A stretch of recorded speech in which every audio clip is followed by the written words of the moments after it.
اعجاز مہر کی رپورٹ کے مطابق خبر شامل کی جا رہی ہے۔ دودھ کی نام پر مضر صحت سفیل محلول کی ترسیل ناکام۔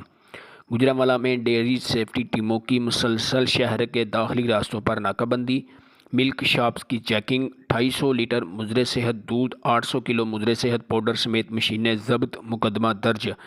گوجرانوالہ ڈیری سیفٹی ٹیم کی علی الصبح ناکہ بندی اور دکانوں میں موجود 79,000 لیٹر دودھ کو چیک کیا گیا۔ پانی کی ملاوٹ اور قدرتی فیٹ کی کمی پر 250 لیٹر مضر صحت دودھ تلف کیا گیا۔ اوان چوک میں کارروائی کے دوران 800 کلو سے زائد پاؤڈر سمیت دیگر مشینیں ضبط کر کے مقدمہ درج کر دیا گیا۔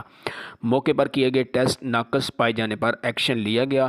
دودھ میں پانی کی ملاوٹ اور قدرتی چکنائی کی کمی پائی گئی۔ غیر معیاری ملاوٹی دودھ کو گوجرانوالہ اور ملحقہ علاقوں میں سپلائی کیا جانا تھا۔ ناقص ملاوٹی دودھ بچوں اور بزرگوں کو موذی امراض میں مبتلا کرتا ہے۔ گھر میں استعمال کیے جانے والے دودھ کو استعمال سے قبل پنجاب فوڈ اتھارٹی کے دفتر سے ٹیسٹ لازمی کروائیں۔